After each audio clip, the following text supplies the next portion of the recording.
অবিলম্বে কুম্ভকার development board তৈরি করতে হবে। অবিলম্বে কুম্ভকার ডেভেলপমেন্ট বোর্ড তৈরি করতে হবে। অবিলম্বে কুম্ভকার শিল্পীদের ভাতা দিতে হবে। মাটির উপর কোনো রয়্যালটি নেওয়া চলবে না। মাটির উপরে কোনো রয়্যালটি নেওয়া চলবে না।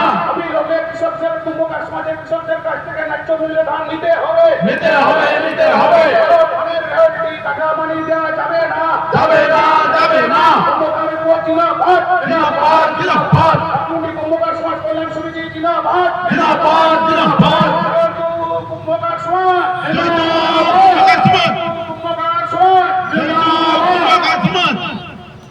মাননীয় সুশীল মাঝি মহাশয়কে বামুন্ডি ব্লক কুম্ভকার কল্যাণ সমিতির পক্ষ থেকে অনেক ধন্যবাদ।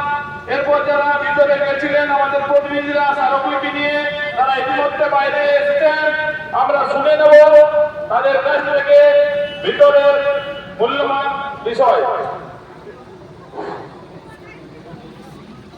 আমরা যে কয়েকজন আজকে বাদ করছি সমস্ত উন্নয়ন অধিকারীকে নিকট আমাদের যে দাবি, সেই দাবি সমূহ নিয়ে আমরা একটার পর একটা তার সাথে আলোচনা করলাম। 1 নম্বর দাবি, কুম্ভকার সমাজের জন্য ভোট গঠন করতে হবে। উনি আমাদেরকে কথা দিলেন যে এটা আমার সাধ্য নয়, কিন্তু আমি যথাযথ জায়গায় আপনাদের যে দাবি সেই দাবি পাঠানোর ব্যবস্থা করব। 2 নম্বর, কুম্ভকারদের শিল্পী ভাতার ব্যবস্থা করতে হবে। উনি আমাদেরকে কথা দিলেন যে আমি আমার উপর মহলের সাথে কথা বলে নিয়ে আমি আপনাদের কুম্ভকারদের যে শিল্পী, কুম্ভকাররা যে শিল্পী এবং তাদের ভাতা পাওয়ার যোগ্য তার ব্যবস্থা নেওয়ার জন্য আমি যথাযথ জায়গায় আলোচনা করে নিয়ে আমি ব্যবস্থা গ্রহণ করব। 3 নম্বর, ওবিসি ফি থেকে আমরা ওবিসিতে আসার যে সরলীকরণ, সেটা উনি আমাদেরকে কথা দিলেন। এবং এর সাথে সাথে যে নতুন করে ওবিসি অ্যাপ্লাই, সেই অ্যাপ্লাইটারও আমরা আলোচনা করলাম।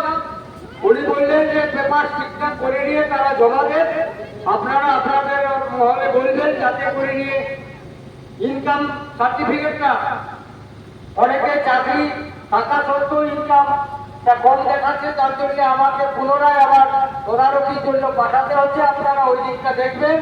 বাকি আমার পক্ষ থেকে কোনো ঘাটতি হবে না।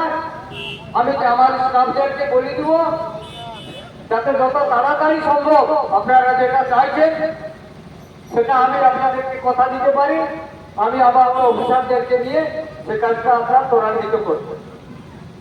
4 নম্বর, কুম্ভকারদের মাটির কাজের রয়্যালটি মুকুব, সেটা আমরা আলোচনা করলাম যে আপনার যে নিচু স্তরে বিএলআরও, সেই বিএলআরও আমি খামারের কাজের জন্য একটা মাটি নিয়ে আসছি, তাকেও ধরে নিয়ে 25,000 টাকা রয়্যালটি কাটে দিচ্ছে। আপনাকে এই বিএলআরও যে 25,000 রয়্যালটি, এবং আমরা যে শিল্পী কেউ আপনার মাটির কাজ, সে কাপড়া, হাড়ি, ইট এইসব করার তাগিদে মাটি চালাচ্ছে, আপনি আপনার বিএলআরওকে ডাকিয়ে নিয়ে আপনার এই রয়্যালটি 25,000 টাকাটাকে বন্ধ করতে হবে। উনি কথা বললেন যে না, আমি একটা বিএলআরওকে ডাকিয়ে নিয়ে কথা বলছি। আমরা এটা বললাম টাকা হলে, কিন্তু আমরা আগামী দিনে আবার আজকে আমাদের যে 10,000-এরও বেশি জমায়েত, এর চাইতে বেশি লোক নিয়ে আমরা বৃহত্তর আন্দোলনে আপনার দরবার হবে। উনি কথা দিলেন যে না, আমি বিএলআরওকে ডাকিয়ে নিয়ে বিষয়টা দেখছি। 5 নম্বর, কুম্ভকার সমাজের শিক্ষিত বেকার যুবক যুবতীদের যে কর্মসংস্থানের বা চাকরির ব্যবস্থা, ওটা উনি বললেন যে বর্তমান তো অবস্থা বুঝতেই পারছেন, কিন্তু আমার তরফ থেকে যত রকম সুযোগ সুবিধা এবং যে জায়গায় প্রয়োজন আমি কথা দিচ্ছি, আমার পক্ষ থেকে কোনো ঘাটতি আপনারা পাবেন না। 6 নম্বর, কৃষকদের কৃষি লোন যেটা মুকুব করতে হবে। তার সাথে সাথে আমরা ওনার সাথে আলোচনা করলাম যে যারা শিল্পী একটা খাপড়ার মানে এক ভাটা খাপড়া পোড়াতে যে কয়লার দাম কাঠের দাম তাতে আপনার ওর ছেলের সাথে ও আপনার মাটির কাজটা করে নিজের খায়ে তৈরি করবে তো আপনার ওই মাটির ইয়াটাকে পুরাবার পয়সা জোগাড় করবে। বললাম আমরা যে আপনি আমাদের যে কাছাকাছি যে সমস্ত বাঘমুন্ডি ব্লকের ব্যাংকগুলো আছে সেই ব্যাংক ম্যানেজারদের সাথে কথা বলে নিয়ে সেই শিল্পীরা যাতে স্বল্প সুদে ঋণ পায় তার ব্যবস্থা করতে হবে। উনি সে কথাও দিলেন যে আমি ব্যাংক ম্যানেজারদেরকে ডাকিয়ে নিয়ে আমি সে ব্যবস্থা গ্রহণ করার জন্য যথাযথ ব্যবস্থা করব।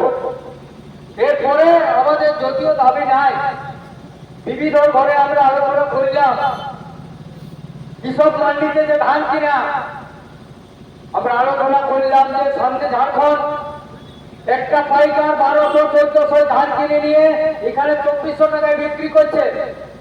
চাষিদের টোকেন রাত 12টার সময় যে জায়গা থাকবে 5 মিনিটের মধ্যে আমরা ব্লকের যে টেন্ডার নো 5 মিনিটের মাথায় আপনার 30 খানা টোকেন বন্ধ হয়ে যাচ্ছে, তারপরে আপনার ড্রপিং বন্ধ। ওনাকে আমরা অনুরোধ করলাম আপনি উইদিন 7 ডেজের মাথায়